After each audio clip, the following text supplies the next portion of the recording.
Hey, good afternoon, everyone. This is the Guru of Sports, and I'm here with my man Dave May Jr., and we're going to talk some baseball. And believe me, I am really excited to bring in my man today, Dave May Jr. How are you today, Dave? How are you? Doing very good. It's a good day. I'm glad you're back now. Like I said, you just came back from Florida, and I'm wrapping up spring training and everything. And I'm just glad that you're back because you have brought back some decent weather, too. I appreciate it. I tried to. Oh. I did everything I could. Nah, you the man. You the man. I appreciate it.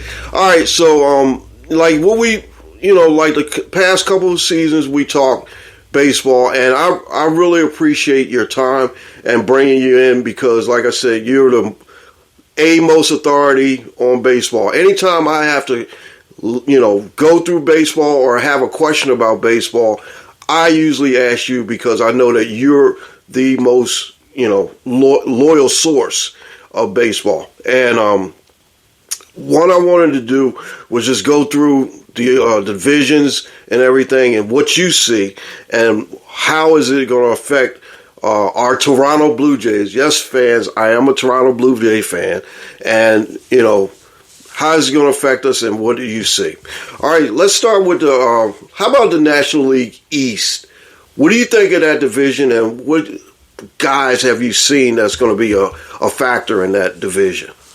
Well, the National League East, I'll say this about both divisions. I think the East is the most challenging and deepest of on both sides, the National League and the American League. On the National League side, you have really good pitching.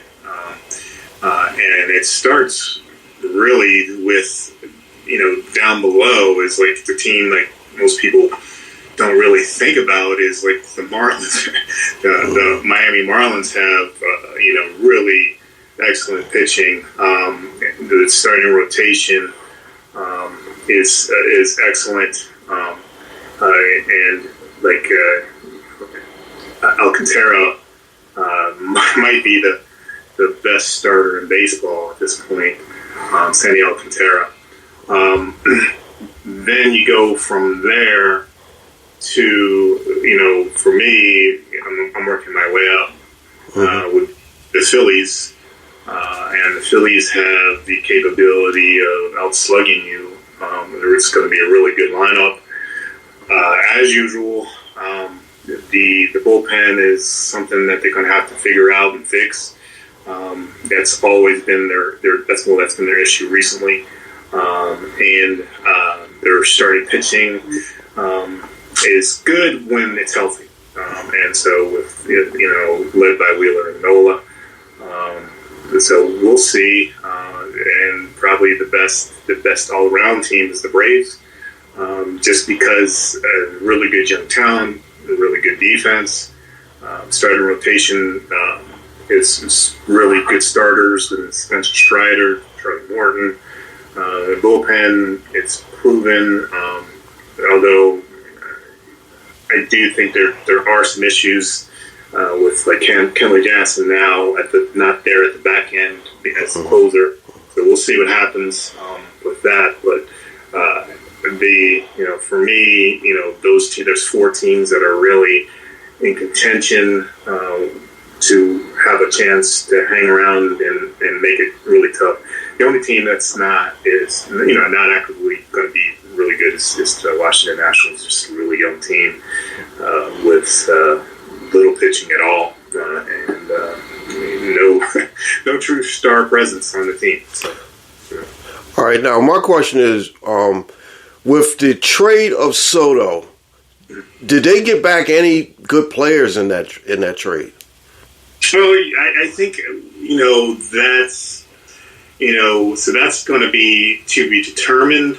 But they got a lot of good young talent. And we're talking about on top of what they've had before.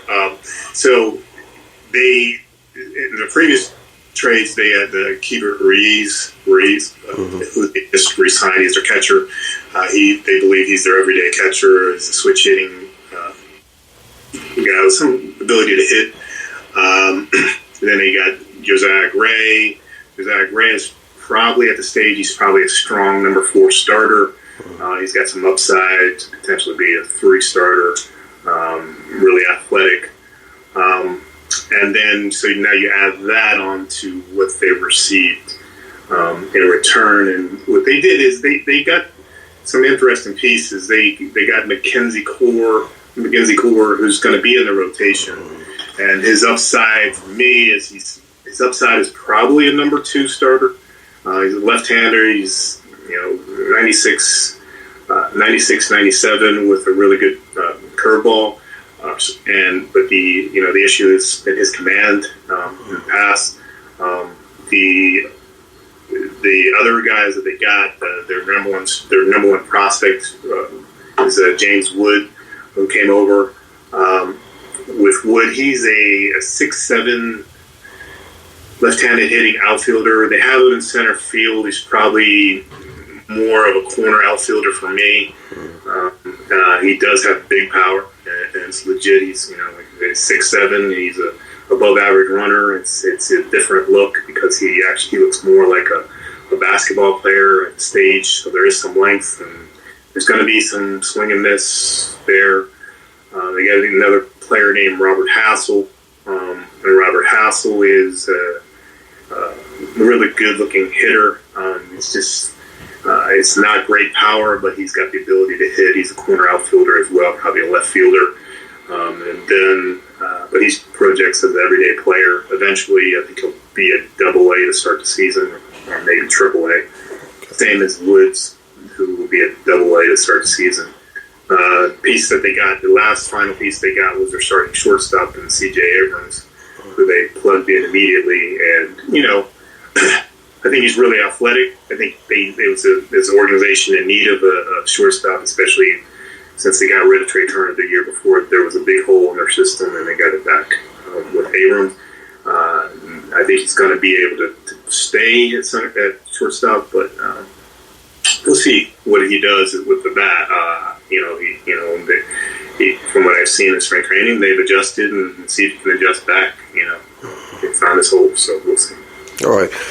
Now, I wanted to ask you also about the Mets. The Mets, with Diaz going down in the WBC, and then you have Verlander starting off on the DL. How do you think they could factor into this? I know that they probably don't really have a great offense, and I know that they're looking for another bat, but how are those two guys going to factor in with the race in the National League East? When you have like two of the best starters in baseball,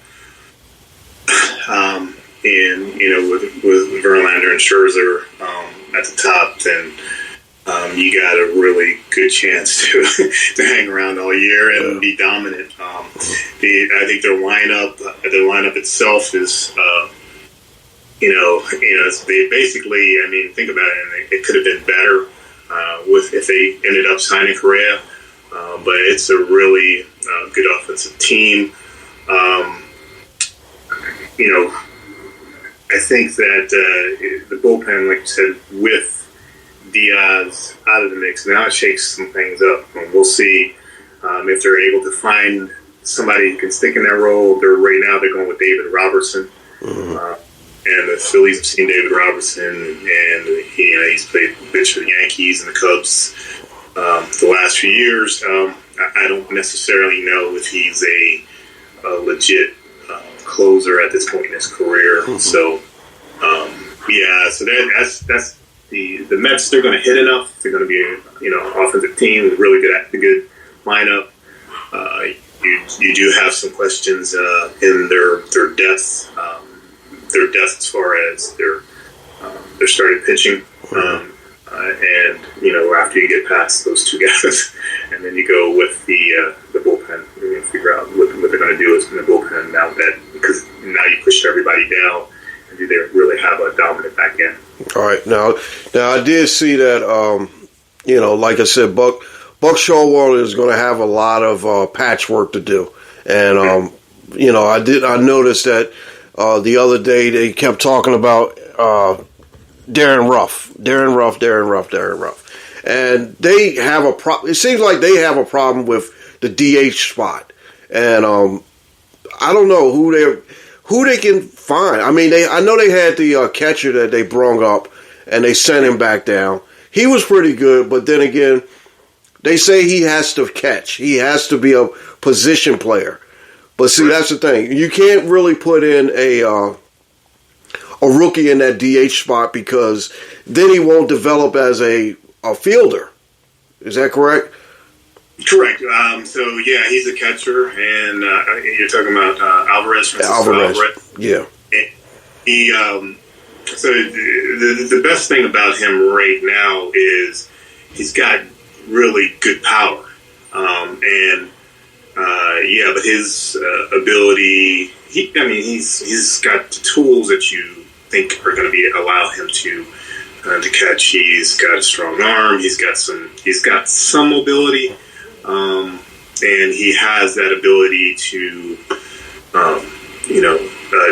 he's able to run a staff. The big thing is pitch calling, his play calling, is the issue, and then is he going to be?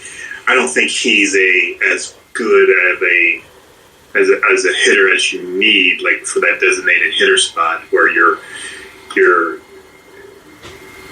basically talking about a player who's not had, he's had a couple big league at bats, and he's been a minor league hitter, fine, but it's different when you have scouting reports. It's different when the pitchers you see every day are really good.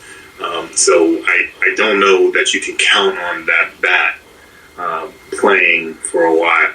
He's in. So you're talking about a development of a player who needs to catch, who needs to develop his ability to call games, and then you're not sure if he's going to be able to hit in the major leagues the way that someone else that's been in the league for a while could do that. All right.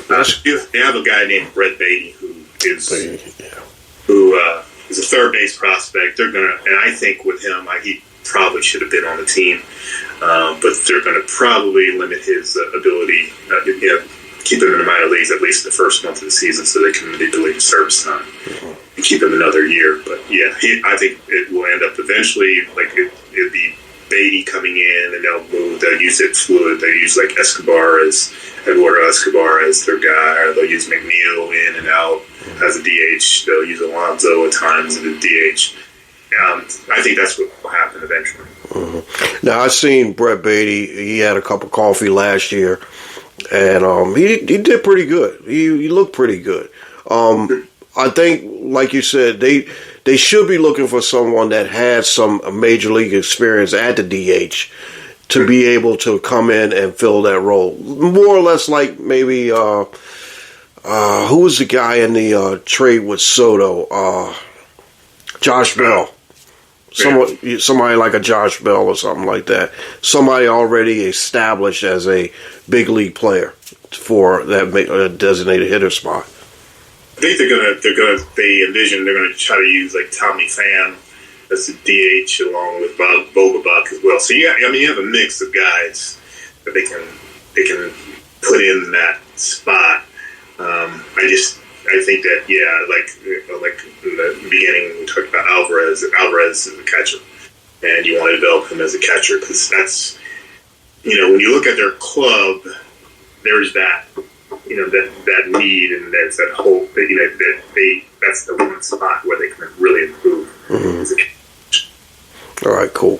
All right, well, I appreciate that. Now, I want to ask you right quick before we go into the next division.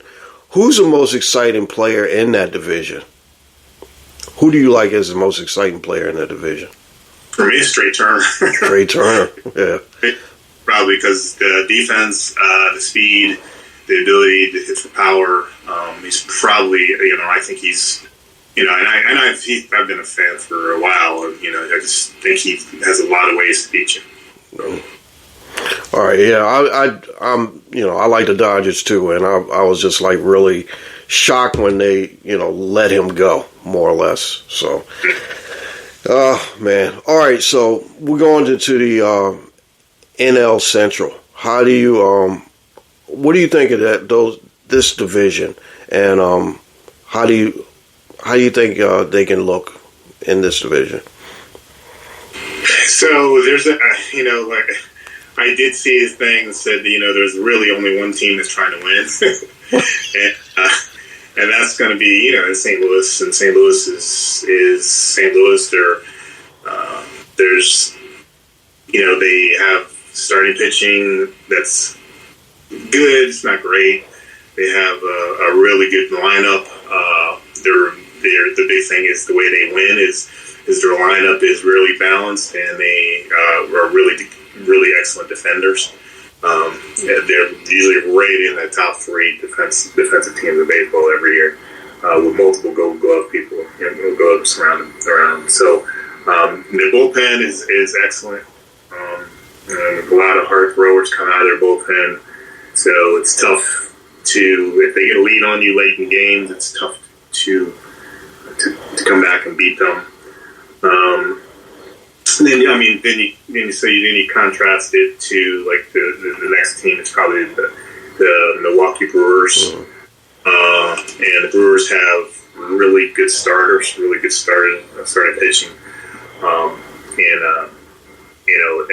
I think that's the thing is they're built around the starting pitcher, Brandon Woodruff, and then in their ballpark they have it's loaded with guys who have a lot of power. So it's kind of, it's a team that is offensive minded, has a couple of starting pitchers at the beginning that are good, and then the bullpen is like Devin Williams is now their closer, and he's solid. And it's a good team. I'm trying to think about and then when I think about the Cubs. It's going to be really interesting to see what they do.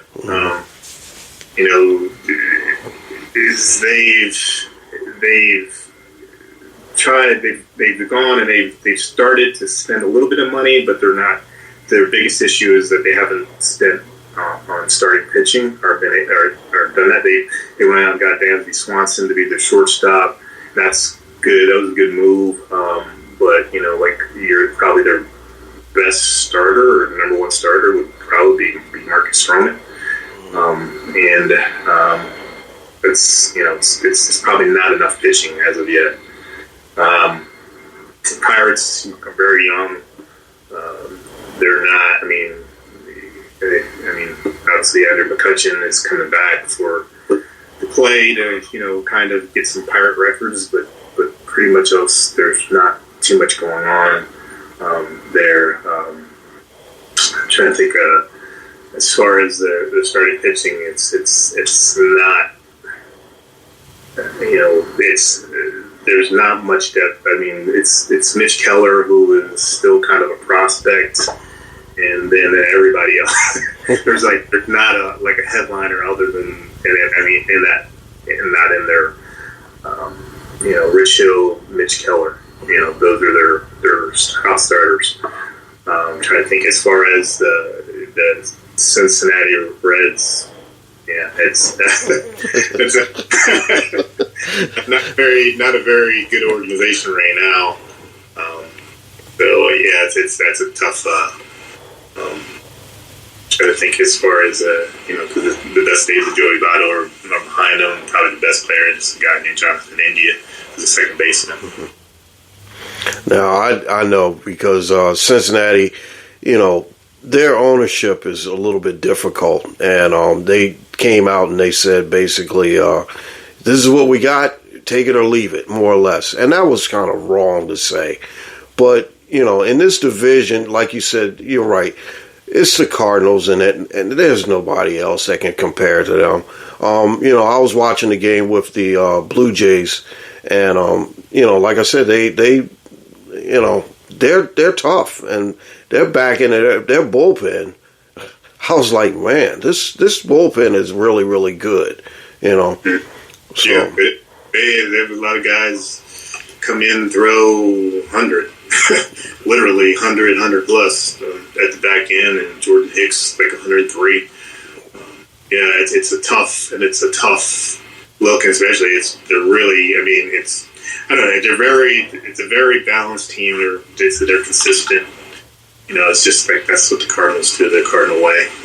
Yeah, and another thing too is that I'm gonna ask you. We'll talk about this a little bit later, but the thing about it is that the Cardinals are always known as a running team and base stealing team, and to see the art of base stealing coming back, it's really good. Now I just sit here and watch 2 games of the Orioles, and they already stole like maybe 9 or 10 bases or so.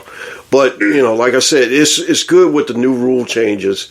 And, like I said, the Cardinals were known as that. Milwaukee, like you said, they got good power. And I'm going to ask you, who has a 6'7" shortstop?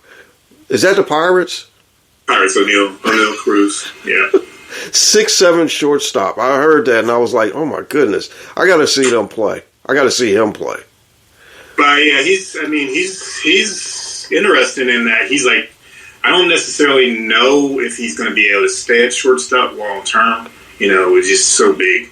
But he has, obviously, a lot of range. But I just don't know if he's going to be quick enough to play the position. But the thing is with him is he probably has the strongest arm in baseball. Like according to most of the information last year, he was routinely throwing the ball over there at like 97, 98 mile an hour. Wow. First base. And he also has some of the best power in baseball. He's a left-handed hitter. He's got, big power. So he could hit 40 home runs. The problem is, his hitting ability, is the question. We'll see with what happens. And, he strikes out a lot, so we'll figure out like what he looks like because he struggles against left-handed pitching. So that's an issue. All right, now quick question. Now, do you think they should make him a pitcher? He'd be like another Ohtani? No, yeah, he is. He's legit. He's a legit player. I don't necessarily like an Ohtani. Ohtani was like a pitcher first. All right, folks. Right now, we're going to take us a little short break, and we'll be right back. This is episode 161 of the Guru Talking Sports podcast. Hold on a second. We'll be right back. All right, guys, we're back here with episode 161, Guru Talking Sports podcast. I'm with my man, Dave May Jr., and we were just talking a little bit in the break about the shortstop for the Pirates. I told Dave that I was actually going to record this game so I could be able to watch this guy. He did mention that, it's not really good to move him from shortstop because, like I said, with his arm, he has a really, really good arm. Maybe in the right field because I'm comparing him maybe to a Dave Parker or Roberto Clemente. Because, maybe if that arm is that good, that accurate, he should be like maybe, like you said, in one of those positions, right? Yeah, the big thing with him is there's a value. Shortstop is a premium position. It's like catcher, it's like center field. And so there's a reason why you keep him at shortstop in that he has more value to a team because if they end up trading him, you can extract more value from another club as a legit shortstop. So you want to keep him there. The other problem is, or the other issue is that they signed Brian Hayes to a long-term contract, on a deal, on a club-friendly deal. Mm-hmm. Brian Hayes, he definitely is already one of the best defenders at third base. He's a Gold Glove type candidate, and he's going to eventually. I mean, he's got ability to hit the ball, so you might have an all-star at third base already. So now you're looking for places to put him, but maybe not necessarily if he plays somewhere else. It may not be with the Pirates, maybe with another team. Okay. Now I got a question. Now you said that shortstop, catcher, and center field are your prime positions. You said that any team can extract more in those positions. Is that right? Correct. Because just because if you've got offense to go with the ability to play those positions, that's rare. There's very few people who can play those positions on both sides of the ball. And so if you can get somebody who's a really good defender on top of being offensive power or producing production, then you've hit it. You've got something, and you've got a potential franchise type of player. Well, I tell you, Dave, I couldn't play neither one of those positions, so I wouldn't be worth 10 cents, right? So, I mean, think about it. I mean, what made Buster Posey great? But Buster Posey if you put him at third base, Buster Posey is okay. But you put him behind the plate, now you're like, he's a different animal because now he's able to control the staff, and then he gives you that value of an all-star third baseman as well. And that's why, I mean, there's just so few catchers that can hit. Same goes in center field. Same goes at shortstop. When they are, then they're superstars. Mm-hmm. All right. So the most exciting player in this division, who do you like? That's a good question. There's a few that are I think are pretty interesting, but I mean, exciting. I mean, probably the best player is probably Nolan Arenado in the division. But just like who might be interesting to see, might be Cruz, a bit exciting to see. O'Neal Cruz, just because of the things he can do. You might see a 500-foot home run, and then watch him throw the ball 100 miles across the foot. I'm definitely going to be looking out for him, and like I said, I'm going to record that game and watch that game today. But I definitely got to watch a little bit of the women's championship game too, with LSU and Iowa, definitely. Okay, so let's move on to the NL West, and like I said, we'll move to the NL West. We're going to do the AL West and go right on up to our division, where we know that our team is going to win the division. So I'm not worried about that. All right, Ed, who do you like in the? What do you think of this NL West? So that's going to be a good one to watch. I think at this point, I mean, the talent has swung to the Padres as far as talent goes. Now, do they have the ability to win, or will they win? I don't know. Because the Dodgers do know how to win. I think that just having. It's going to be interesting to see how the personalities fit in. Now you got Tatis, you got Soto, and then you got Machado there.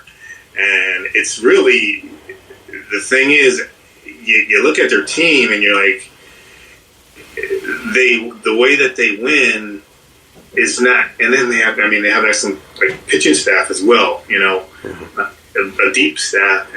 But you look at it, and the way they win is generally the role players, they come up and win games for them. It's like Trent Grisham or Kim, their middle infielder, or Cronenworth, or something like that. So it's an interesting team. But I think that the Padres are the best. It would have to be a disappointment if they don't win the division this year, based on everything that they've done and all the money that they've spent. Dodgers aren't going anywhere. The Dodgers pitching is always the key. If they stay healthy, they get Kershaw's back. If they stay healthy, then they'll be all right. And they know how to win. So they're obviously one of the better teams in the big leagues. I think probably a improved team was like the Diamondbacks, just in what they got from us. Gabe Marino, they finally got a catcher. They've got a lot of outfield depth. Some young players that are real exciting. Giants aren't going away.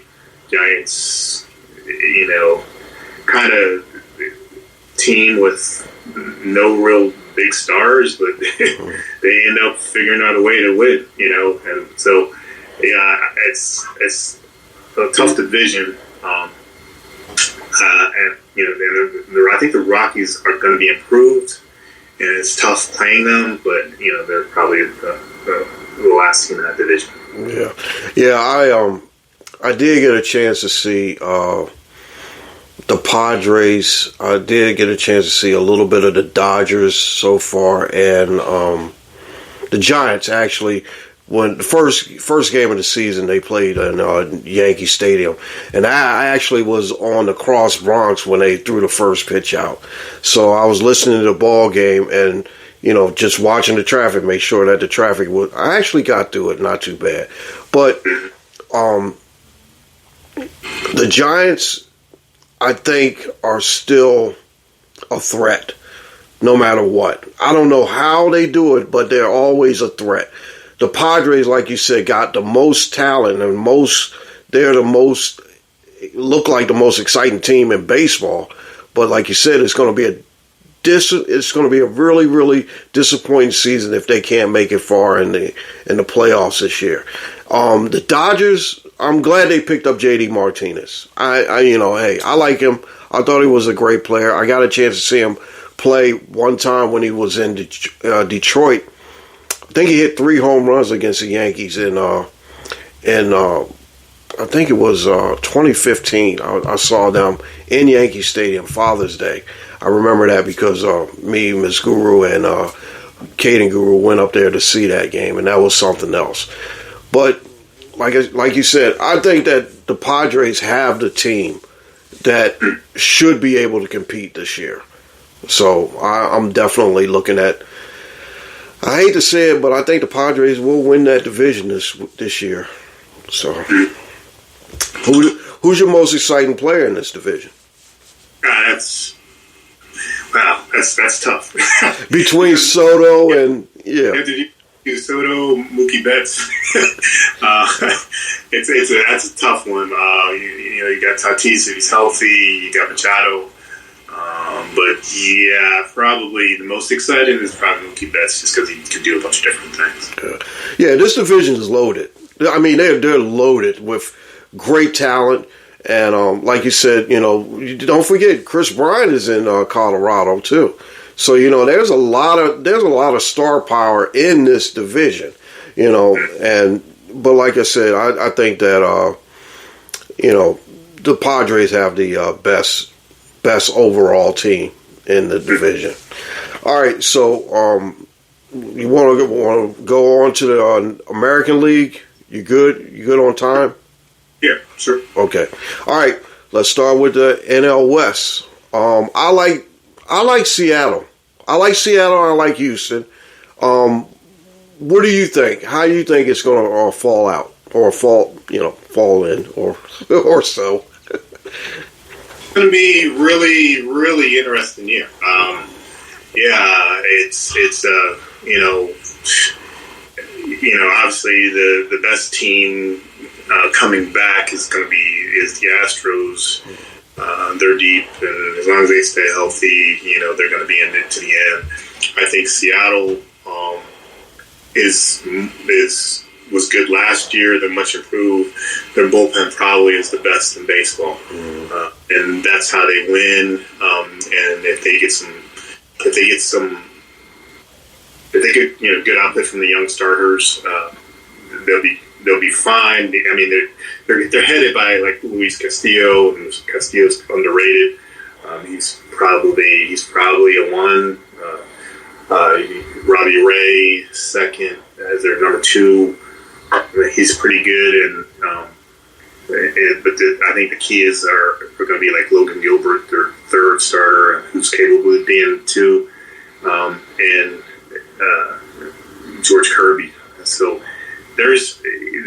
they're deep. They have deep starting pitching. They have a deep bullpen. Key is how much are they going to hit? It's a team that has power, but they play in such a big ballpark. They don't necessarily maximize it, but it's a tough lineup. It's a tough lineup. You're not sure how much they're going to hit. There's going to be cold periods, but they're capable of hitting home runs left and right. Mm-hmm. So it's going to be a strong team to go against. And then you got next is probably, you've got the Angels. The Angels have Trout, Ohtani, and Rendon. The problem with them is, it's like what kind of pitching are they going to get? And I think that they are, I think they're just a scary team to play on a three-game series, just to go in there, because you never know what's going to happen, and all those guys could get hot at once. I'm thinking, obviously the Phillies have seen the Rangers already, and those guys, they're underrated, in what they can do as far as. And now they're kind of, they have some good names. They really have some good names as they're in their rotation, but there's injury risk in DeGrom and Eovaldi and John Gray, and Andrew Heaney. So you're trying to figure out how much of that you're actually going to get during the season. They're going to hit, they're going to hit with people. It's just a matter of how much pitching will they have, and I think that their bullpen is shaky. So that's another one. And then in Oakland, Oakland's not. Bringing up the rear, right? Yeah, they'll trade whoever has a great year, has a good year. They'll trade that person. So yeah.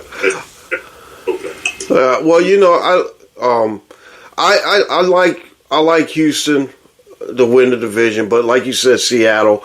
I do like Seattle, and Rodriguez. I think it's going to be tough between Rodriguez and Ohtani as probably one of the most exciting players in that division. But another thing too is, like you said, Texas is underrated, and they put up 16 runs last night. So hey, they can hit. They're very, very dangerous. I'm looking at Texas as being the third best team in that division. Possibly. It's possible. It depends. It really all depends on what they get from DeGrom and Eovaldi.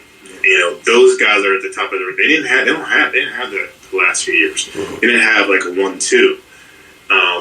For me, Eovaldi's, probably more of a 3, probably a 3 or 4, but they didn't have somebody who could give them innings that could give them from the rotation type innings. When I'm saying from the rotation, we're talking about 180 innings plus. That's what you're looking at. And so what happens is a Texas, they would get exposed by their bullpen, later on, because they don't have good names and good, good arms down there, arms that they can count on. But probably in their rotation, the most underrated guys are Perez, and and he probably pitches a 3, but he's not. But he does it under the radar. Now they have a closer. I think it's Williams.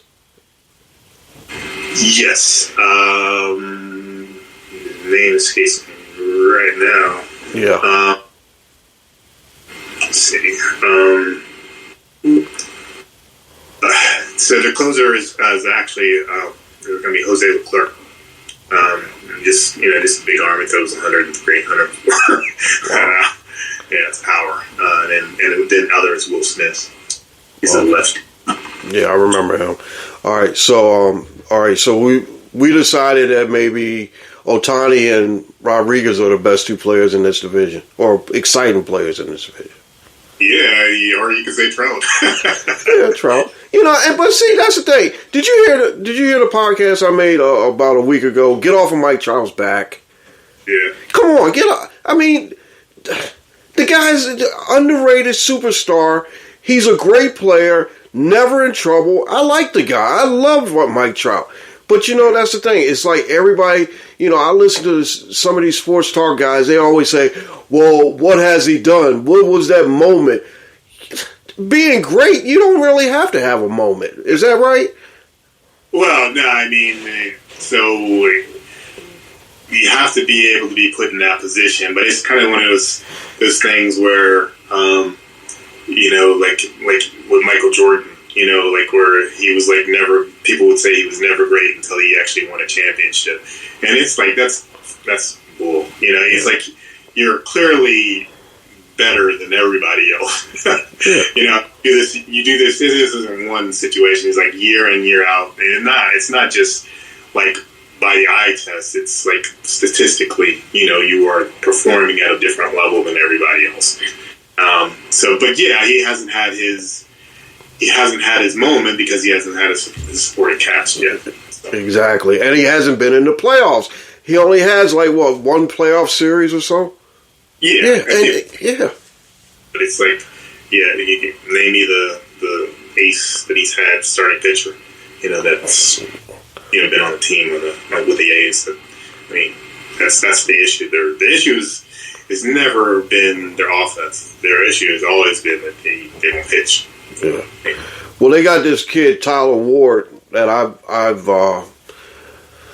I've seen before, and he's pretty good. I mean, I think he's going to be a help to them.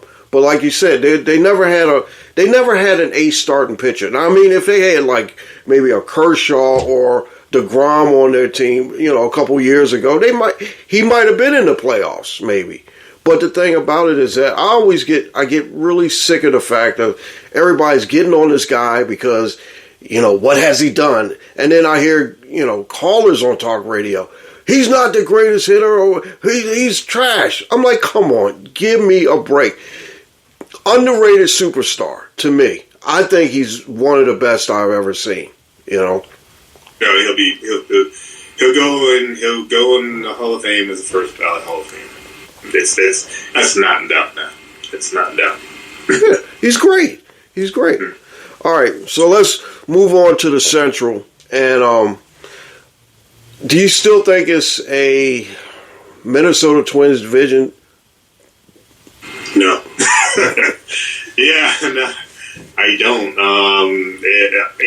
The thing is, what we know is about Cleveland is that they pitch. They pitch and they're tough. They don't strike out. They play good defense, so they'll be around all year long. Like Minnesota has to number one. Like I think that they got better. They picked up Pablo Lopez for the Marlins, and they look like on paper like their starting rotation should be okay. I think for me, it's just like there's something about their bullpen that gives me a little pause. But defensively, they should be good. Yeah, I mean, I think that it's not I think they need to figure out how to beat teams outside their division. That's the big issue. Because all I know is like when they go into Yankee Stadium, they fold. Exactly. It's like they have to figure out how to win outside their division, and that's where Cleveland kind of separates themselves from them. So until we see that, that'd be a case. And then you have, I mean, you kind of like the White Sox, but I had them at the end of the year last year, and they kind of imploded. It's just a team it's a team that was slow. And it was sluggers. It was slow. They had some power. They had some power arms in the bullpen, but their starting rotation isn't very deep. Mm-hmm. So there are some holes. The lineup, has some good players, real good players, and Anderson. You don't know what you're going to get from Yohan Makata. So they let Abreu go. They've taken a step back. So and last is probably Kansas City, and it's the young team. We'll see what happens. They haven't figured out the pitching yet, and also Detroit as well. Same situation. So it's that division is really. I mean, I think we're looking again at one team getting. Only the division winner will get the bid. Get the playoff. Yeah, because you know that the other teams ain't going to do really too much of anything. But I do like the White Sox, and like I said, they got rid of Abreu went to Houston, and I think he's going to be a solid player in Houston. But like you said, the only team in that division, that's an interesting fact. The only team inside that division that was over 500 outside of the division, other teams in the division, was Cleveland. Everybody else was under 500 against everybody else in baseball, which is where the balanced schedule comes in. Now, with a balanced schedule, now they have to play everybody. They have to play, they're going to end up playing St. Louis. They're going to play these, they're going to play the Dodgers. They're going to play the Padres. They're going to play these other teams. You can't hide in your division and try to win, beating up the Tigers and the Royals. Yeah, we did mention that on the bad audio, technically. Well, like I said, you're right. And they do, they're going to have to show and prove because, like you said, they're going to be playing the Mets. They're going to be playing the Braves. They're going to be playing the Dodgers. They're going to be playing St. Louis, all these teams. We'll talk about that too. But they can't run and hide now, be in their division. I think one of the problems with the White Sox was, tell me if I'm wrong, and the guru, he'll admit if he's wrong, was Tony La Russa. Yeah. Do you think bad fit from the beginning because you had a team that was, when they were at their best, they were very emotional. They like to celebrate. They were vocal, and with when you bring in a manager like that, he's probably not the right guy to bring in. It's kind of like, there's a couple guys that you like that come in and they're going to take you, they're going to dominate that the whole thing, and like maybe like a Buck Showalter wouldn't have been a great fit there either. There's just in that situation you need someone who can listen and is going to allow them to be who they are. The manager that they selected, I've actually worked with, and I know very well, is Pedro Grifol, and he's been the bench coach for the Kansas City Royals for at least 8 years, I believe. And he's ready to do that. He was a farm director, he was a scout. I think it'll be interesting to see how he communicates differently. Mm-hmm. Now, I think that they should be a lot better because, like we was, talking before we started the podcast, you got to let them play. Let them play, let them show that emotion. Because the thing is that, baseball has changed. I mean, you can see now with pitch clock, no shifts, all this stuff that's going on, baseball has changed. It's now a, it's going to be a fan-friendly game, and it's also going to be a game with a lot of emotions. And some of those emotions you can't really hold inside. You got to let it out. And like you said, I like Tim Anderson. Tim Anderson is I love him. I think he's fiery. He can play. And to me, that's what I like to see. Guys that, have that spunk in them, And, I think that I like the White Sox in that division, but who's your exciting player to watch for in this division? Yeah, so that's probably Tim Anderson. Second name probably like Riley Green, center fielder with the Tigers. He will be a rookie, this year. So, between those two, just power, speed, base center field, legit center fielder. How about we're going to be saying Byron Buxton and Nunn with the Twins. Okay, excuse me, I didn't mean to cut you off, but you did say Byron Buxton, right? Mm-hmm. Okay. Yeah, Byron Buxton with the Twins when he's healthy. That's the issue with him is like, can he stay on the field?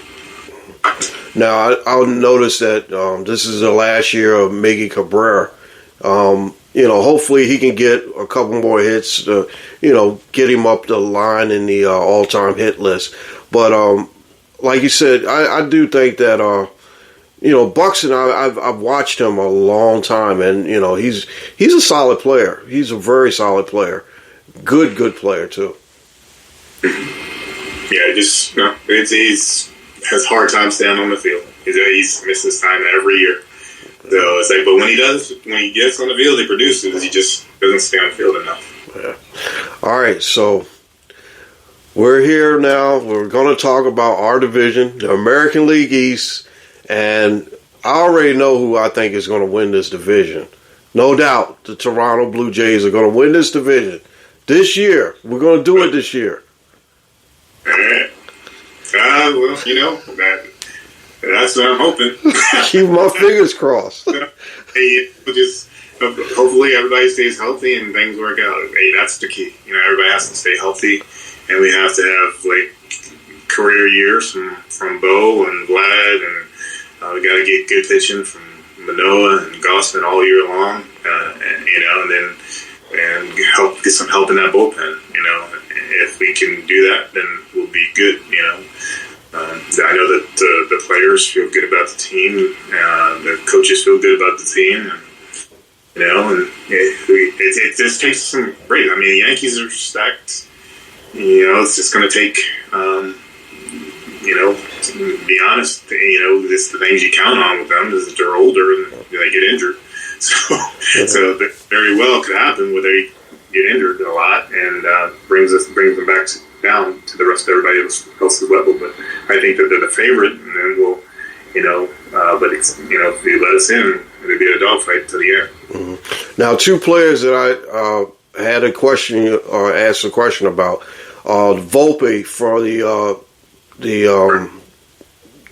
Yankees, the shortstop, and also Ali Rutschman. Rutschman looked good opening day. Yeah. What do you think of those two guys? So I think the thing is with Volpe, so I think like with the Yankees, they've just been looking for some stability at that position for a while since Derek Jeter. But I mean, and that's where like a Didi Gregorius was kind of overlooked and he was able to bring during his time there. Yeah. So this with Volpe is he's a shortstop, a true shortstop. He's going to make all the plays. He's got above average speed. He has the ability to steal bases. He's going to be a gap to gap contact type of hitter. He's probably going to hit in his career probably high average, not much power. Kind of what they had hoped for Gleyber Torres, but Torres is more of a power and with some holes in his game. But yeah, he's going to be able to stay at shortstop, and they can pencil him in, and he'll hit every day, and eventually you think he'll be a 1 or a 2 hole type of hitter. Mm-hmm. So that's where they've been seeking for a while. And Rutschman, on the other hand, is just the difference between. So with Rutschman, it's like the attitude is the big thing with him. It's like he's very humble. He'll do whatever he's going to be a humble superstar. Do whatever it takes. His defense is probably the weakest part of his game, but he's really good he blocks well. He calls a good game. His strong is probably his weakest tool. But he has that, and then as a hitter, that's where he could be special. And that's where it comes in is that he has really good plate discipline. He has like Juan Soto's eye at the plate, and then he has the ability to switch it with power. He's better on the left side than he is from the right side, but it's a guy who can hit for power, who's going to walk as well and play defense. So yeah, he's. I mean, it's not a surprise that he's a very safe bet. He's a superstar. Mm-hmm. Now I noticed that the Orioles last year came in 8th in walks, and one of the things that they have been trying to get the Oriole players to do is walk a little bit more. And, their manager, I can't think of his name right off, but he basically wants them to be a little bit more patient at the plate. Yeah, it's. I think it's.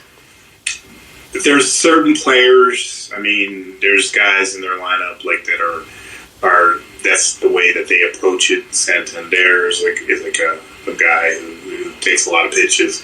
But on the other end of the spectrum, you got Austin Hayes, and Austin Hayes, his whole thing is, he wants to swing the bat. So you're not going to take that out of him. You got multiple guys in their lineup that want to swing the bat. They don't. But yeah, the key in our division, the key has always been in our division is basically which team controls the strike zone, and he's not saying anything new. It's like something all the teams in our division do. We take a lot of walks, take the free. We're very solid. We play discipline. That's the way you win. You get extra base runners in the league, and that's why our games are always so slow usually. Mm-hmm. Yeah, well, it ain't gonna be slow now because they got that clock running, and everybody's gonna be moving. What about the other two teams that are really, Tampa Bay, that team, and Boston, that team. Those two teams I really don't really care too much about. I only care about the Blue Jays and what, everybody has an eye on what the Yankees are going to do. And then, we're, close to Baltimore, so I got to keep my Oriole fans happy. So, what about those two teams? Yeah, so with Rays, the way they beat you is they throw a guy every night who's capable of shutting you down. Every night, it's a good starting pitcher. And then they bring out of their bullpen, it's kind of, they have every single pitcher they bring out the bullpen looks different than the other. So it's a matter of how they match up against you with their different looks. They give you they're like probably the most deceptive team in baseball. Mm-hmm. And then on the other end of the spectrum is that they run out a team that is usually, if not the best team in defense, is like in the top 3 or 4 of defensive teams, and that's what they run out. They're athletic. The issue with them is they don't hit. They don't. I mean, that's the thing. You have to limit their ability to get on base, because when they get on base, they're really aggressive, and so they're probably the most aggressive, deceptive, defense-oriented team like in baseball, and that's how they're good. The Red Sox, I don't know. But the Red Sox, I don't know what they could be. They've had a off season that wasn't great, and then at the end they kind of went on a flurry to sign guys that could fit in. But it's interesting to see what happens with the starting pitching is the key. Chris Sale, I don't know what you're going to get out of him. Corey Kluber, I don't know what you're going to get out of him. And then Nick Pivetta, we'll see. I think he's probably underrated. Then they still have Paxton, another injury guy. It's the typical Red Sox team. It's going to be big sluggers, and then the outfield. Is it Adam Duvall's playing in center field right now? I don't know how that's happening. Yeah. But the Japanese guy and Yoshida playing left field. It looks like a pretty interesting guy. Looks like he can hit a little bit. But yeah, the key to the Red Sox is because that's a team that doesn't steal bases or not. They're station to station type team. Is how much offense do they get? How much pitching do they get? I think they're still the team that has the most questions. Their offense, their defense, their pitching. Mm-hmm. Now, I did get a chance to see. I did watch Adam Duvall just demolish the Orioles yesterday. I wanted to ask you a question about one guy for Fujihima for Oakland. Did you get a chance to see him?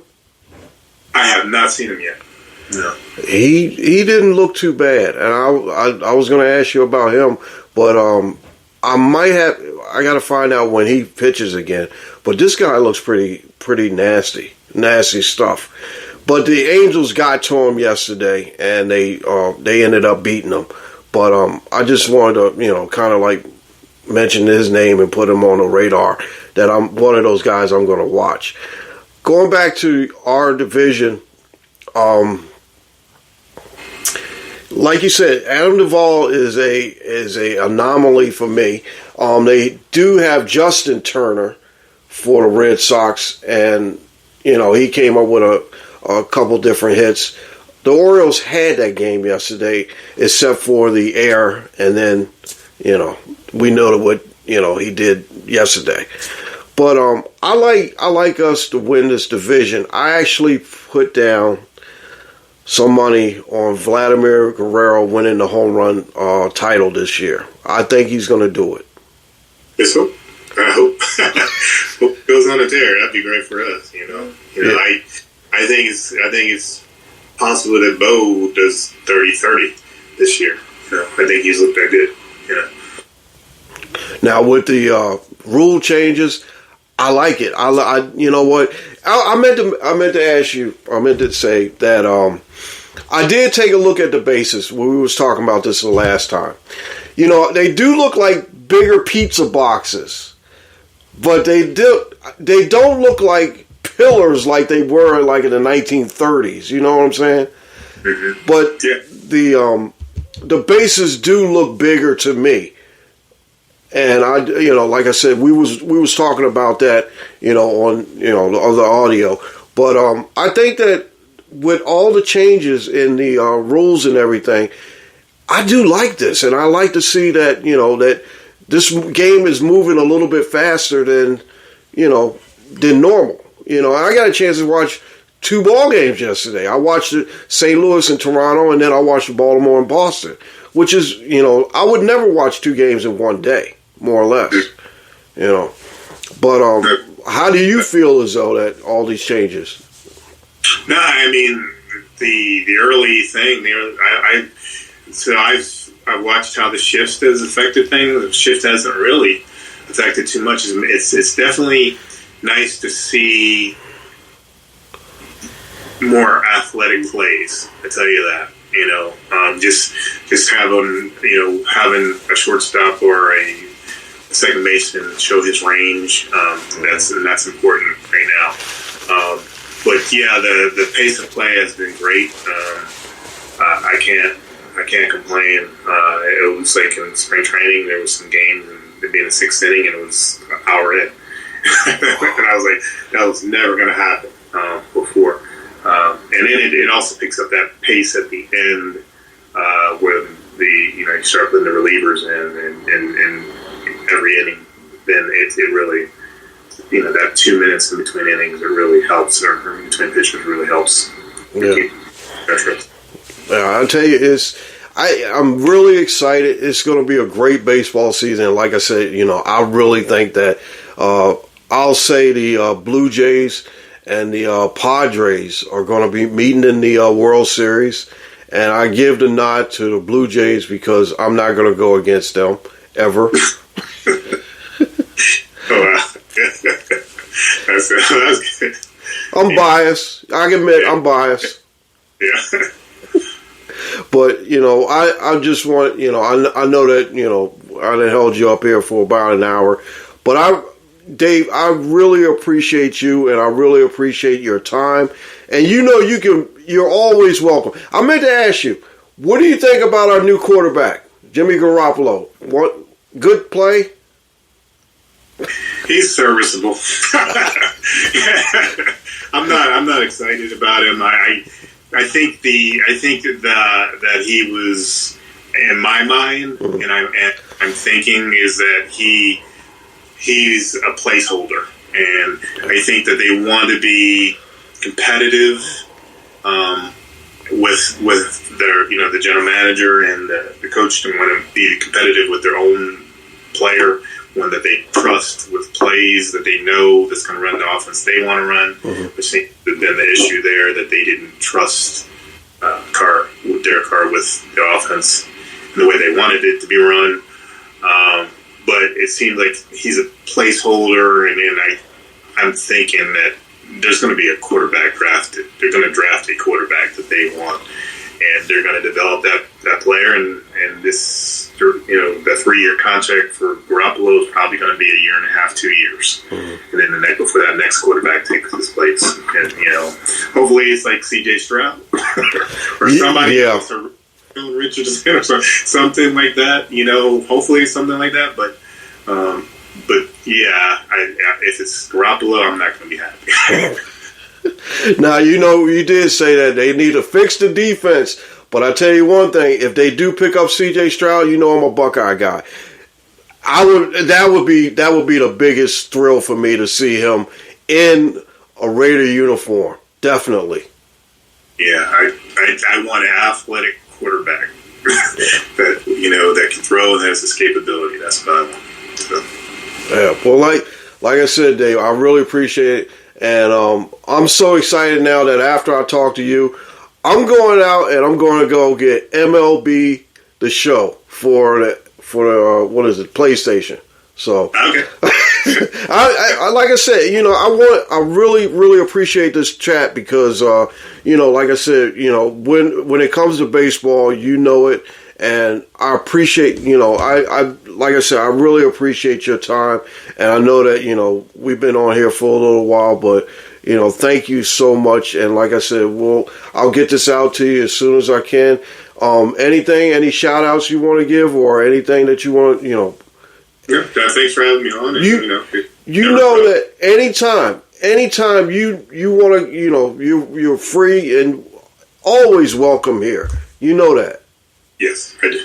But I'll keep in touch with you. I'll definitely keep in touch with you. Yeah. All right, Dave. You take care of yourself. Thanks again. And I really, I just, like I said again, I always say this because, hey, I'm the guru and I might forget some things sometimes, but I really appreciate you, Dave. Thank you. Thank you. No problem. All right. I'll see you soon. You take care now. Good. Cool. Good. All right. Thanks, man. You're welcome. Take care. Okay. All right, folks. That was Dave May Jr. And like I said, I really appreciate him. I want you to know that he is a scout for the Toronto Blue Jays, and he is one of the best in recognizing good talent and a good eye for everything. So I'm going to wrap this up with no songs, no singing or anything. You guys know where to find me, the Guru Talking Sports Podcast. This episode will be 161. I'll be back next week with episode 162 of the Guru Talking Sports Podcast. Thanks again to Dave May Jr. for his contributions. And like I said, he's always welcome on here. And I'm always going to be, chatting with him and talking to him about baseball, our sport that I love so much. And we really, really appreciate it. You guys take care of yourself. And, hey, like I said, I'm getting ready to run out now and go get MLB 23, the show. Take care. We'll see you next week. This is the Guru signing off for now. Later.